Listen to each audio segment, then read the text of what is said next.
माता सीता को लंकापति रावण की कैद से मुक्त कराने के लिए भगवान श्री राम ने रावण का वध किया, लंका पर विजय प्राप्त की। तब लक्ष्मण जी ने कहा था कि लंका पर आपने विजय प्राप्त की है, लंका सोने की है, हम कुछ समय के लिए यही लंका में रुक जाते हैं। तब भगवान राम ने कहा था, अपि स्वर्णमयी लंका न मे लक्ष्मण रोचते, जननी जन्मभूमिश्च स्वर्गादपि गरीयसी, जिसका शब्दशः अर्थ है, यद्यपि लंका सोने की है, संपन्नता से भरी हुई है, फिर भी मेरी इसमें कोई रुचि नहीं है, क्योंकि माँ और मातृभूमि स्वर्ग से भी महान होती है। ये प्रेरणा भी हमें प्रभु राम से मिलती है। उन्होंने कहा था, जननी जन्मभूमिश्च स्वर्गादपि गरीयसी, यानी वो स्वर्णमयी लंका के सामने भी हीन भावना में नहीं आए, बल्कि उन्होंने कहा कि मां और मातृभूमि स्वर्ग से भी बढ़कर के है।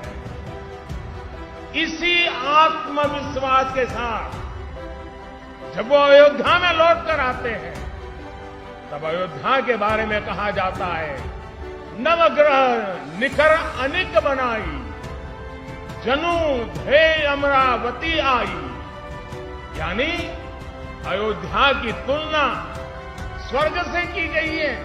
नमस्कार, मैं हूं रुचि अनवद और आप देख रहे हैं रियल स्टोरी।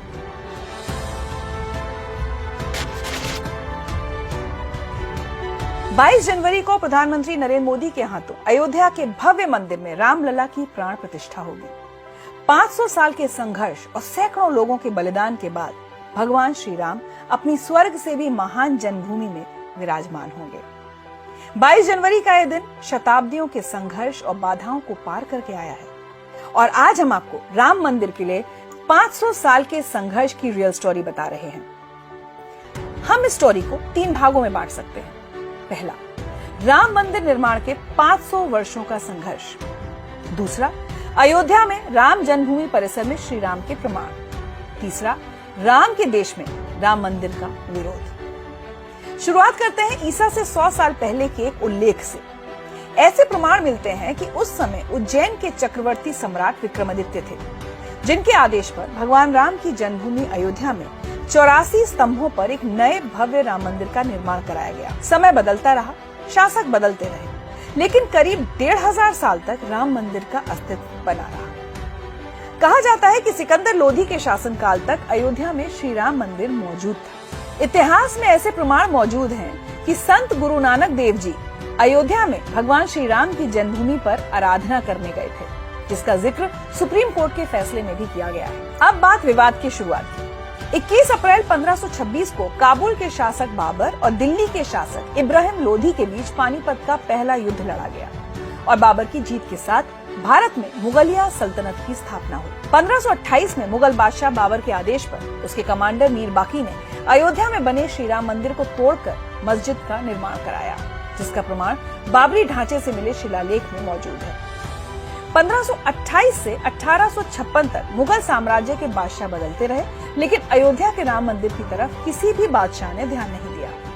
लेकिन राम भक्तों का ध्यान इन 325 सालों में कभी भी अपने आराध्य भगवान राम से नहीं हटा। मुगल काल के इतिहासकारों ने तो नहीं, लेकिन भारत आए विदेशी इतिहासकारों ने अयोध्या और राम मंदिर के बारे में काफी कुछ लिखा है। 16वीं शताब्दी में भारत की यात्रा करने वाले विलियम फिंच से लेकर जोसेफ टिफेंथेलर तक सभी ने हिंदुओं द्वारा अयोध्या में श्री राम की पूजा पाठ करने के बारे में लिखा। उनके अनुसार रामनवमी के दौरान वहां हिंदू बड़ी संख्या में एकत्र होते थे, नियमित पूजा पाठ होता था। 18वीं और 19वीं शताब्दी के अन्य इतिहासकार और यात्री जिन्होंने इस स्थल का दौरा किया, उन्होंने श्री राम के जन्म स्थान और बाबर द्वारा एक मंदिर को नष्ट करने और मंदिर के स्थान पर मस्जिद बनाने की पुष्टि की। इंग्लैंड से आए इतिहासकार विलियम फिंच ने 1608 से 1611 के बीच अयोध्या की यात्रा की। उन्होंने लिखा था कि रामकोट में ब्राह्मण थे, जो पास की नदी में पवित्र स्नान करने वाले श्रद्धालुओं का हिसाब किताब रखते थे। फिंच के यात्रा वृतांत में खास बात यह थी कि उन्होंने कहीं भी मुस्लिम समुदाय के विवादित स्थल पर नमाज पढ़ने का जिक्र नहीं किया, जबकि 18वीं सदी में भारत की यात्रा करने वाले इतिहासकार जोसेफ टिफेंथेलर ने इस बात का जिक्र किया है। टिफेंथेलर भारत में करीब 40 साल रहे, जिसमें से 7-8 साल उन्होंने अवध क्षेत्र में गुजारे।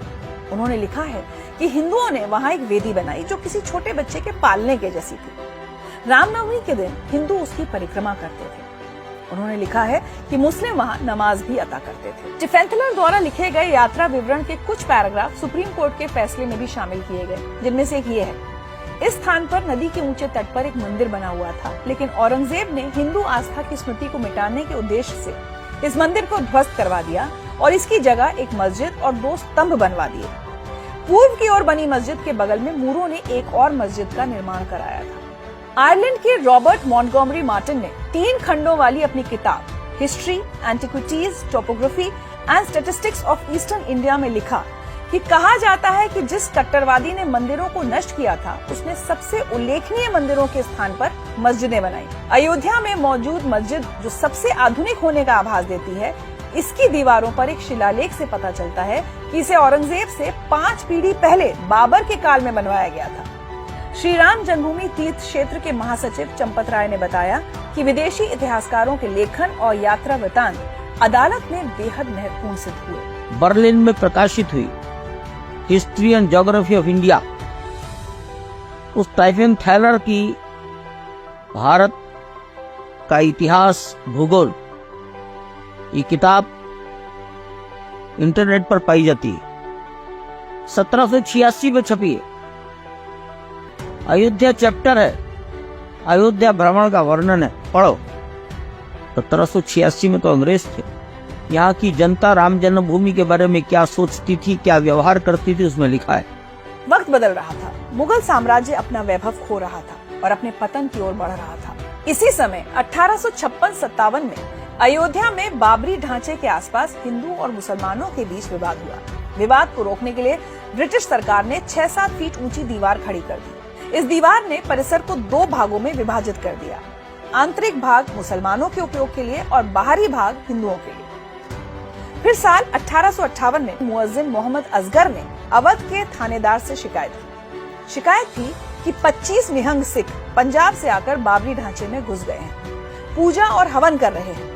उन्होंने दीवारों पर भगवान श्री राम के निशान अंकित कर दिए हैं। कोयले से उन्होंने बाबरी ढांचे की दीवारों को राम नाम से भर दिया है। मोहम्मद असगर ने एक अर्जी फैजाबाद के जिला कलेक्टर को भी दी। 30 नवंबर 1858 को दी गई अर्जी में बैरागियां ए जनस्थान के खिलाफ कानूनी कार्रवाई शुरू करने की अपील की गई थी। इसका अर्थ ये हुआ कि 1858 के 30 नवंबर तक इस जगह की मान्यता जन्मस्थान के रूप में थी। 1877 में ब्रिटिश सरकार ने बाहरी प्रांगण के उत्तरी हिस्से में एक और दरवाजा खोल दिया, जिसका नियंत्रण और प्रबंधन हिंदू पक्ष को दे दिया गया, लेकिन विवाद का कोई समाधान नहीं निकल सका।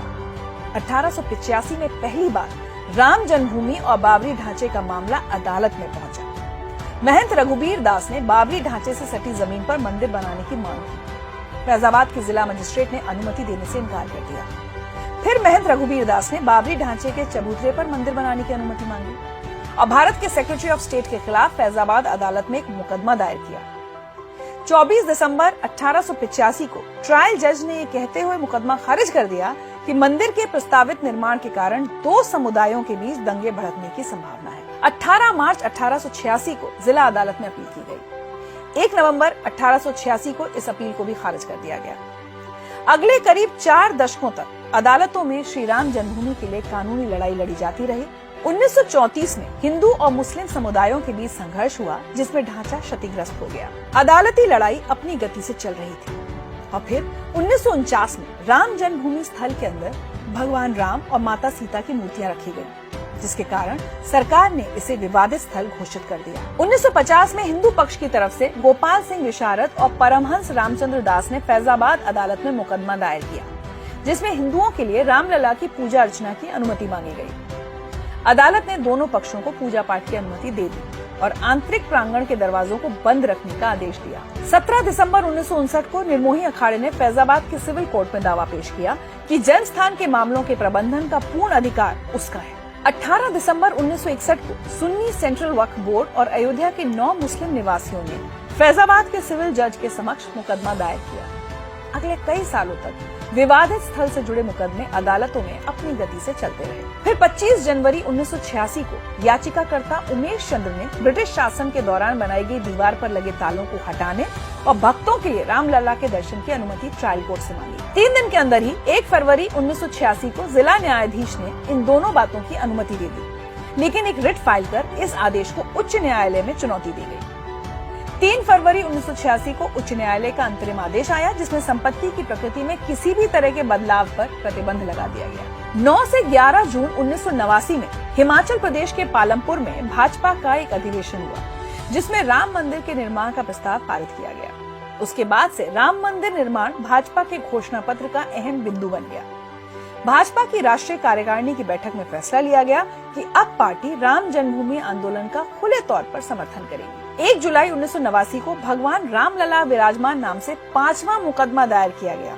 इसमें प्रार्थना की गई कि नए मंदिर के निर्माण के लिए पूरी जगह रामलला को सौंप दी जाए। इसी साल शिया वक्फ बोर्ड ने भी मुकदमा दायर किया और मामले में प्रतिवादी बन गया।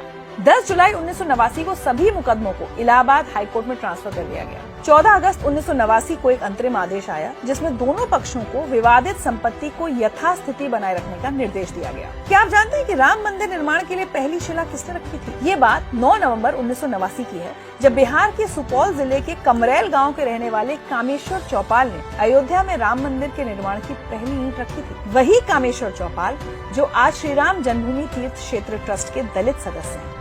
कामेश्वर चौपाल को आधारशिला की स्थापना के बाद प्रथम कार सेवक की उपाधि दी गई थी। 25 सितंबर 1990 को लाल कृष्ण आडवाणी ने गुजरात के सोमनाथ से अयोध्या तक अपनी रथ यात्रा शुरू की। इस रथ यात्रा के सूत्रधार खुद नरेंद्र मोदी थे। उन्होंने रथ यात्रा के गुजरात चरण में सारथी की भूमिका निभाई। आडवाणी जी की रथ यात्रा में लाखों कार सेवक उनके साथ अयोध्या के लिए रवाना हुए।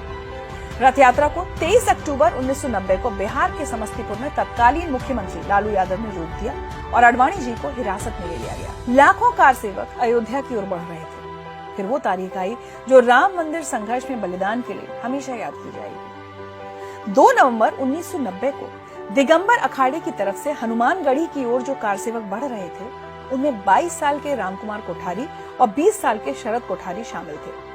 इस जन सैलाब में दोनों भाई सबसे आगे थे। अचानक सुरक्षा बलों ने फायरिंग शुरू की और इसी फायरिंग में कोठारी बंधुओं ने भगवान श्री राम के मंदिर के लिए अपना बलिदान दे दिया। 1991 में उत्तर प्रदेश में कल्याण सिंह की सरकार बनी। उस दौरान भी अयोध्या में कार सेवा सुचारू रूप से चलती रही। इसी दौरान अक्टूबर 1991 की अधिसूचना के आधार पर उत्तर प्रदेश सरकार ने विवादित 2.77 एकड़ भूखंड का अधिग्रहण कर लिया। 1992 में उत्तर प्रदेश की तत्कालीन कल्याण सिंह सरकार ने हलफनामा दाखिल कर सर्वोच्च न्यायालय से कार सेवा की अनुमति मांगी। तब सर्वोच्च न्यायालय ने विवाद पर तो कोई फैसला नहीं सुनाया, लेकिन कार सेवा की अनुमति दे दी।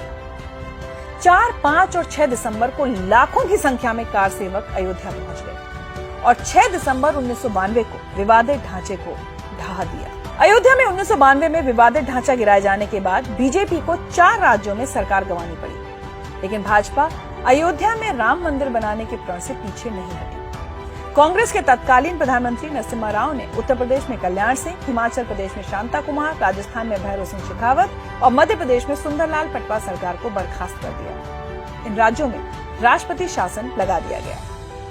इस सब के बावजूद कार सेवकों का हौसला नहीं टूटा। लगातार सालों साल कार सेवा चलती रही। साल 2002 की घटना ने पूरे देश को सकते में डाल दिया था। अयोध्या से कार सेवक साबरमती एक्सप्रेस से वापस लौट रहे थे। 27 फरवरी 2002 को ट्रेन गुजरात के गोधरा स्टेशन पहुंची और वहां क्या घटना घटी ये पूरा देश जानता है। फिर करीब 8.5 साल बाद 30 सितंबर 2010 को इलाहाबाद हाईकोर्ट ने विवाद पर फैसला सुनाया। 2-1 के बहुमत से विवादित क्षेत्र को 3 हिस्सों में सुन्नी वक्फ बोर्ड, निर्मोही अखाड़ा और रामलला के बीच बांट दिया। हाईकोर्ट के इस फैसले पर 9 मई 2011 को सुप्रीम कोर्ट ने रोक लगा दी। अगले 8 साल सुप्रीम कोर्ट में सुनवाई चलती रही और अंततः वो फैसले का दिन आया जब 9 नवंबर 2019 को देश की सर्वोच्च अदालत ने फैसला सुनाकर बाबरी ढांचा श्री राम जन्मभूमि विवाद का हमेशा के लिए अंत कर दिया। अब रियल स्टोरी का दूसरा भाग, अयोध्या में राम जन्मभूमि परिसर में श्री राम की प्रतिमा। सुप्रीम कोर्ट ने कई वर्षों तक इकट्ठा किए गए साक्ष्यों और अनुसंधान के आधार पर अपना फैसला सुनाया। इतिहासकार मीनाक्षी जैन कहती हैं कि 1976-77 में आर्कियोलॉजिस्ट बीबी लाल अपनी पहली खुदाई मस्जिद के अंदर नहीं बल्कि चारदीवारी के बाहर कर रहे थे, जहां उन्हें स्तंभों के आधार प्राप्त हुए। बीबी लाल चारदीवारी तक ही रुक गए। उन्हें विश्वास था कि विवादित स्थल के नीचे भी पिलर्स के बेस हैं। A big temple was built in the 12th century. That temple survived till the 16th century when it was demolished to make way for Babri Masjid. Babri Masjid had no foundations. It was built just on top of the walls of the temple. खुदाई कई वर्षों के बाद शुरू हुई जब 2002 में Allahabad high court ने भारतीय पुरातत्व सर्वेक्षण यानी ASI को ये पता लगाने का आदेश दिया कि क्या विवादित स्थल के नीचे मंदिर के साक्ष्य हैं। ASI ने 2003 में व्यापक खुदाई शुरू की। उत्खनन पूरी तरह निष्पक्ष हो, इसके लिए सुनिश्चित किया गया कि खुदाई करने वाली 131 लोगों की टीम में 52 मुस्लिम भी शामिल हों। इतना ही नहीं, खुदाई बाबरी मस्जिद एक्शन कमेटी के प्रतिनिधियों और पुरातात्विक इतिहासकारों सूरजभान, डी मंडल, सुप्रिया वर्मा और जया मेनन की उपस्थिति में की गई, जिसमें आर्कियोलॉजिस्ट के मोहम्मद भी शामिल थे। मैंने उनसे सुप्रीम कोर्ट का फैसला आने के बाद अपने शो जिंदगी की ऋचा में बात की थी। सुनिए वो खुदाई में मिले साक्ष्यों के बारे में क्या कहते हैं। अगर प्रणाला मिला, देन मंदिर के टॉप में आपको हमेशा अमल का मिलेंगे, I mean just below the कलश, तो वो अमल का मिला। देन उसके अलावा आई मीन ये शिगरा पोर्शन है मंदिर का, उसके कई आर्किटेक्चरल मेंबर्स मिले। मोर देन 263 टेराकोटा आइडल्स मिले। अब ये बताइए, अगर मस्जिद होता आइडल्स आपको कभी भी नहीं मिल सकता।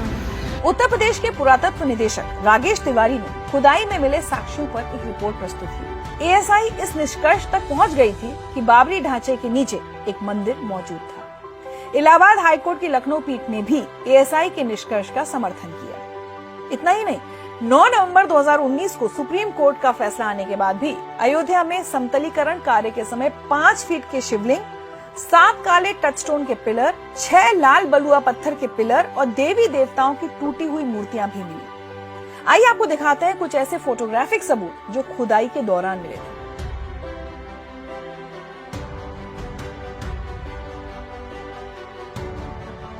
6 दिसंबर 1992 को बाबरी ढांचे के विध्वंस ने तस्वीर को पूर्ण रूप से बदल दिया, जब 5 बाई 2 फुट का 2 टुकड़ों में एक शिलालेख प्राप्त हुआ, जिसे हरि विष्णु शिलालेख कहा जाता है। ये 12वीं शताब्दी ईस्वी में देवनागरी लिपि में लिखा गया था, जो 1192 में मोहम्मद गौरी के भारत पर आक्रमण से पहले के कालखंड को वर्णित करता है। इस शिलालेख की एपिग्राफिकल सोसाइटी ऑफ इंडिया के अध्यक्ष अजय मित्र शास्त्री ने जांच की। उन्होंने शिलालेख का सारांश भी जारी किया। इस शिलालेख को कोर्ट में पढ़ा गया था, जिसे आपको भी जानना चाहिए। इसमें लिखा था, इस शिलालेख के छोटे से हिस्से को गद्य और बड़े हिस्से को उच्च प्रवाह वाले संस्कृत पद्य में रचा गया है और 11वीं-12वीं शताब्दी ईस्वी की पवित्र और शास्त्रीय देवनागरी लिपि में उत्कीर्ण है। ये स्पष्ट रूप से मंदिरों की दीवार पर लगाया गया था, जिसका निर्माण उस पर अंकित पाठ में दर्ज है। उदाहरण के लिए इस शिलालेख की पंक्ति 15 हमें स्पष्ट रूप से बताती है कि विष्णु हरि का एक सुंदर मंदिर पत्थरों के ढेर से बनाया गया है, जिसमें सुनहरे रंग से सुशोभित शिखर हैं। पहले के राजाओं द्वारा निर्मित किसी भी अन्य मंदिर से अद्वितीय अद्भुत मंदिर अयोध्या में बनवाया गया था। पंक्ति 19 में भगवान विष्णु को राजा बलि और 10 सिर वाले व्यक्ति यानी रावण का वध करने वाले के रूप में वर्णित किया गया है। Moreover, there was an inscription also, वो विष्णु हरि शिलाफलक करके वो 20 वर्सेस का एक इंस्क्रिप्शन, 20 लाइन का एक इंस्क्रिप्शन है। उसमें बहुत साफ ये कह रहे हैं, this temple is dedicated to that Vishnu who had killed Bali. So who is Bali that? Bali ka. And 10-headed person, again it says. So who is that? That is Ravan. And who is the person? Ram. अब इस story का तीसरा भाग यानी श्री राम के देश में राम मंदिर का विरोध। दुर्भाग्य की बात यह है कि भारत के पहले प्रधानमंत्री जवाहरलाल नेहरू के दौर से कांग्रेस राम मंदिर के विरोध में खड़ी रही है। बात 1949 की है, जब 22-23 दिसंबर 1949 की मध्य रात्रि को अयोध्या में विवादित स्थल केंद्रीय गुम्बद के अंदर भगवान श्री राम और माता सीता की मूर्ति रखी गई। 3 दिन बाद 26 दिसंबर को नेहरू जी ने अयोध्या विवाद पर गोविंद बल्लभ पंत को एक टेलीग्राम भेजा, जिसमें उन्होंने कहा, मैं अयोध्या के घटनाक्रम से परेशान हूँ। मुझे पूरी उम्मीद है कि आप व्यक्तिगत रूप से इस मामले में रुचि लेंगे। वहाँ एक खतरनाक उदाहरण स्थापित किया जा रहा है, जिसके बुरे परिणाम होंगे। नेहरू जी ने तुरंत जांच का आदेश दिया। गोविंद बल्लभ पंत ने फैजाबाद के उपायुक्त और जिला मजिस्ट्रेट के नायर को वहां जाकर पूछताछ करने की जिम्मेदारी सौंपी। के नायर ने अपने अधीनस्थ गुरुदत्त सिंह को जांच कर रिपोर्ट सौंपने को कहा। गुरुदत्त सिंह ने व्यापक जांच की और रिपोर्ट प्रस्तुत की, जिसका लब्बो-लुआब यही था कि अयोध्या में उस स्थान को हिंदू रामलला के जन्मस्थान के रूप में पूजते हैं, लेकिन मुसलमान समुदाय वहां मस्जिद होने का दावा कर समस्याएं पैदा कर रहे हैं। रिपोर्ट में उन्होंने सुझाव दिया कि वहां एक बड़ा मंदिर बनाया जाना चाहिए। सरकार को इसके लिए जमीन आवंटित करनी चाहिए और मुसलमानों के उस क्षेत्र में जाने पर प्रतिबंध लगाना चाहिए। जाहिर सी बात है, नेहरू जी को रिपोर्ट पसंद नहीं आई। वो चाहते थे कि राज्य सरकार परिसर से हिंदुओं और रामलला की मूर्ति को तत्काल हटाने का आदेश दे। मुख्यमंत्री जीबी पंत ने के नायर को तुरंत हिंदुओं को हटाने और रामलला की मूर्ति हटाने का आदेश दिया, लेकिन के नायर ने आदेश लागू करने से इनकार कर दिया और उन्होंने अपनी तरफ से आदेश जारी किया कि रामलला की रोजाना पूजा की जाए। सरकार पूजा का खर्च और पूजा कराने वाले पुजारी का वेतन वहन करे। के नायर के इस आदेश से नेहरू जी का गुस्सा चरम पर पहुंच गया और उन्होंने तुरंत के नायर को नौकरी से हटाने का आदेश दे दिया। बर्खास्तगी के बाद नायर ने इलाहाबाद हाईकोर्ट में अपील की, खुद कोर्ट में बहस की और केस जीता। कोर्ट ने के नायर की उसी स्थान पर तुरंत बहाली का आदेश दिया। इतिहास के पन्नों में के नायर का योगदान कहीं भुला दिया गया, लेकिन आज जब राम मंदिर बनकर तैयार हो रहा है तो उसके साथ साथ के नायर का सपना भी पूरा हो रहा है। उस दौर में जब राम मंदिर के लिए पूरा देश आंदोलन कर रहा था, तब सोनिया गांधी की अध्यक्षता वाली यूपीए सरकार ने 2007 में सुप्रीम कोर्ट में हलफनामा दायर किया था, जिसमें लिखा था कि राम सेतु समुद्री ज्वार और सेडिमेंटेशन यानी अवसादन की वजह से बना। इसी हलफनामे में ये भी कहने की कोशिश की गई कि भगवान राम सिर्फ एक कवि की कल्पना है, वो कभी थे ही नहीं। ये शायद इतिहास की विडंबना ही है कि नेहरू जी ने 1949 में जन्मस्थान पर रामलला की मूर्ति स्थापित होने का विरोध किया था, 1950 में सोमनाथ मंदिर के पुनर्निर्माण का विरोध किया था और उसी परंपरा का निर्वहन करते हुए सोनिया गांधी ने 22 जनवरी को रामलला की प्राण प्रतिष्ठा में सम्मिलित होने के निमंत्रण को ठुकरा दिया। बहरहाल तमाम राजनीतिक, वैचारिक और छद्म बौद्धिक विरोधों के बावजूद 22 जनवरी 2024 को अयोध्या में सत्य और आस्था की विजय होगी। भगवान राम के दूसरे वनवास का समापन होगा और अयोध्या के भव्य मंदिर में प्रधानमंत्री नरेंद्र मोदी के हाथों भगवान श्री राम की मूर्ति की प्राण प्रतिष्ठा होगी, जिसके बाद मंदिर देश विदेश के राम भक्तों के लिए खोल दिया जाएगा। हर्षोल्लास के इस अवसर पर प्रधानमंत्री सहित पूरे देश के लोग राम आएंगे जैसे भजनों के माध्यम से अपना भक्ति भाव व्यक्त कर रहे हैं। तो यही है राम मंदिर के 500 साल के संघर्ष की रियल स्टोरी। आपको हमारा ये एपिसोड कैसा लगा? अपनी राय में लिखकर जरूर भेजें, हमें इंतजार रहेगा। किसी और मुद्दे की रियल स्टोरी के साथ आपसे फिर मुलाकात होगी। तब तक आप खुश रहिए, स्वस्थ रहिए। जय श्री राम।